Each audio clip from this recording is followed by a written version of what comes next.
এসএসসির অযোগ্য তালিকায় রাজপুর সোনারপুরের 18 নম্বর ওয়ার্ডের কাউন্সিলর কুহেলি ঘোষ। তিনি রাজপুরের একটি স্কুলে শিক্ষকতা করতেন। 2022 সালের ডিসেম্বর মাসে প্রথম একটা তালিকা বেরোয়, সেখানে আমার নাম ছিল। আমি চাকরিটা আমার নিজের যোগ্যতায় পেয়েছি এবং সর্বোপরি আমাকে যেটা সিবিআই লিস্ট দিয়েছিল, সেই সিবিআইকে আমার চ্যালেঞ্জ করা ছিল যে আমার যদি কোনো জায়গায় আমার অসঙ্গতি প্রমাণ করতে পারে সেটা যেন তারা দেখায়। যদি টেন্টেটিভ হই তাহলে আমাকে কেন ফর্ম ফিল আপ করার সুযোগ দেওয়া হলো, আমার অ্যাডমিট কার্ড কেন এলো। আমি হাইকোর্টে আবার নতুনভাবে কেস ফাইল করছি। দেখা যাক বিচারে, আশা করি সঠিক তথ্যটাই উঠে আসবে। আর এসএসসির অযোগ্য তালিকায় রয়েছে বনগাঁর রিতেশ ঘোষের নামও।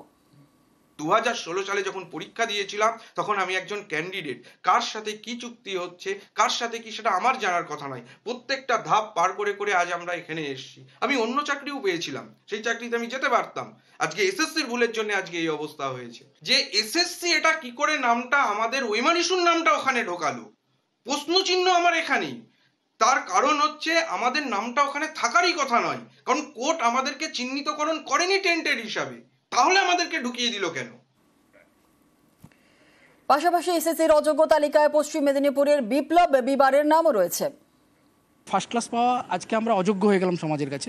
এটাই সব থেকে বড় দুর্ভাগ্য যে যোগ্যতার প্রমাণ কিভাবে দেবো জানি না। হয়তো একটা সুযোগ এসেছিলো আমাদের কাছে যে পুনরায় আজকে আমাদেরকে যে দাগ দেওয়া হচ্ছে সেই দাগটা মোছার আমরা একটা মানে কর্মযোগ্য পরিকল্পনা নিয়েছিলাম যে পারবো সমাজের কাছে আবার দেখাতে যে আমরা সত্যিকারের যোগ্য।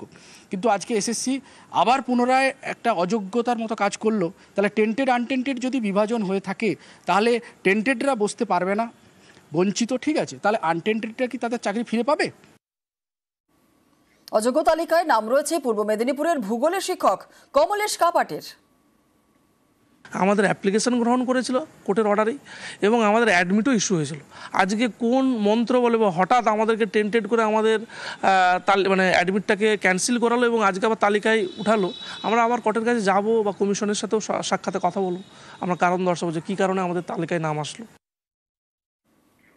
অযোগ্যরা যখন প্রকাশে, তাহলে কেন ফের যোগ্যদের পরীক্ষায় বসতে হবে? প্রশ্ন চাকরি আর চিন্ময় মণ্ডলের। এই তালিকা এতদিন পর দেওয়া হলো যখন জীবনগুলো নষ্ট হয়ে গেছে এবং যখন একটা পরীক্ষা আসন্ন, আমরা চাইবো এই লিস্টটা নিয়ে গিয়ে রাজ্য সরকারই আবার কোর্টে গিয়ে দাবি করুক যে আমরা সিবিআইকে মান্যতা দিয়ে এই লিস্টটা দিয়ে দিলাম, এরা হচ্ছে দাগী বা অযোগ্য, আর বাকিরা তাহলে যোগ্য। তাহলে বাকিদের চাকরিগুলো কেন চলে যাবে এবং বাকিরা কেন পরীক্ষায় এবার নতুন করে তাদের যোগ্যতার প্রমাণ দেবে?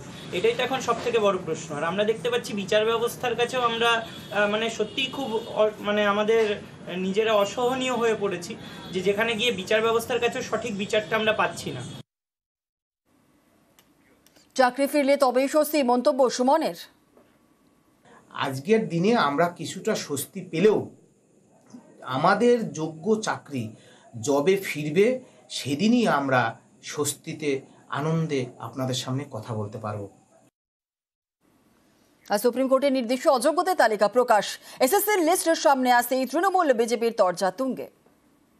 স্বাধীনতার পরে কোথাও হয়নি, এমনকি ত্রিপুরায় যে বাম সরকারের 10,000 সামথিং প্রাইমারি গেছিল সেখানেও কিন্তু সরকার তাদের অযোগ্য স্বীকার করেনি। এখানে অন রেকর্ড 1803 জনের চাকরি অবৈধভাবে মমতা ব্যানার্জি সরকার দিয়েছে। স্বীকার করার মধ্য দিয়ে প্রমাণিত হলো এই সরকার, যারা সংবিধানকে সামনে রেখে মন্ত্রগুপ্তের শপথ নিয়েছে, তারা এই ধরনের বেআইনি কাজ করেছে। এটা সম্পূর্ণভাবে কোনো নির্বাচিত সরকার করতে পারে না। সুপ্রিম কোর্টের নির্দেশে এসএসসির আইনজ্ঞ কল্যাণ ব্যানার্জি যে কমিটমেন্ট করেছিলেন সেটা আজকে ফুলফিল করা হয়েছে। যে টেন্টেড বলে যাদের বলা হচ্ছে তাদের তালিকা প্রকাশ করা হয়েছে। সুপ্রিম কোর্ট চেয়েছিলেন। এবার কথাটা হচ্ছে রাজ্য সরকার তথা এসএসসি তাদের কথা রেখেছে এবং আমরা মনে করি সামনের দিনে নির্বিঘ্নে পরবর্তী পর্যায়ে শিক্ষকদের নিয়োগ সুষ্ঠুভাবে হবে, আবার মামলার জালে আটকে যাবে না। কারণ সিপিএম বিজেপি উন্মুখ হয়ে আছে কিভাবে এটাকে আটকানো যায়।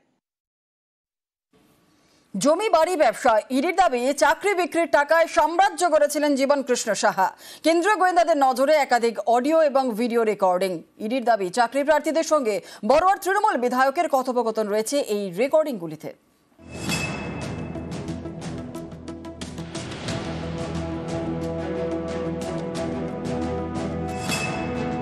জমি বাড়ি ফ্ল্যাট ব্যবসা শেয়ারে লগ্নি।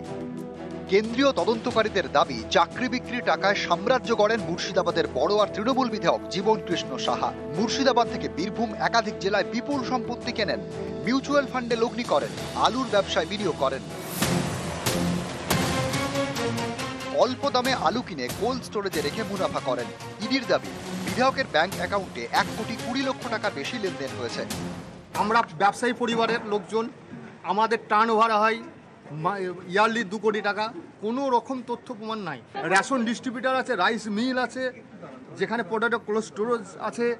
আমরা বনেদি ফ্যামিলি থেকে বিলং করছি। স্ত্রী অ্যাকাউন্টে 40 লাখ টাকা পেয়েছে, সেটা 7 বছরে। তদন্ত সহযোগিতা করব। জীবনের বিরুদ্ধে কেন্দ্রীয় এজেন্সির হাতিয়ার একাধিক অডিও এবং ভিডিও রেকর্ডিং। ইডির দাবি চাকরি প্রার্থীদের সঙ্গে জীবন কৃষ্ণের কথোপকথনের প্রমাণ রয়েছে এই রেকর্ডিংগুলিতে।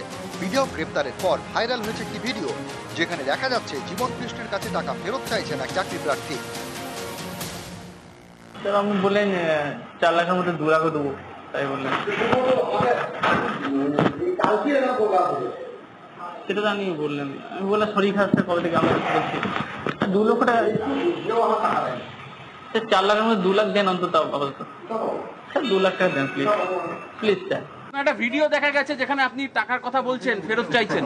না না, এটা অনেক কিছু বানাবে এখন। আমরা তো এমএলএ, অনেক কিছুই বানাবে। একটা ভিডিও দেখা গেছে যেখানে আপনি টাকার কথা বলছেন, ফেরত চাইছেন। না না, এটা অনেক কিছু বানাবে এখন। আমরা তো এমএলএ, অনেক কিছুই বানাবে। ইডির আগে সিবিআই গ্রেপ্তার করেছিল বড়ুয়ার বিধায়ককে। সে সময় বিধায়কের ফোন বাজেয়াপ্ত করেন তদন্তকারীরা। কেন্দ্রীয় এজেন্সির দাবি ফরেনসিক পরীক্ষায় এই ফোন থেকে বেশ কিছু অডিও উদ্ধার হয়েছে।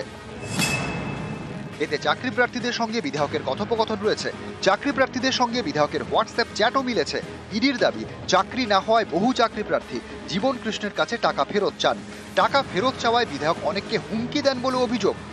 2 বছর আগে সিবিআই যখন জীবন কৃষ্ণের বাড়ি যায়, তখন মোবাইল ফোন পুকুরে ফেলে দিয়েছিলেন বিধায়ক। পুকুরে নেমে ফোন খুঁজে বের করতে হয়েছিল কেন্দ্রীয় গোয়েন্দাদের। সোমবার বাড়িতে ইডি হানা দিলে ফের মোবাইল ফোন পুকুরে ছুড়ে ফেলেন জীবন কৃষ্ণ। এবারও পুকুরে লোক নামিয়ে ফোন উদ্ধার করতে হয় কেন্দ্রীয় গোয়েন্দাদের।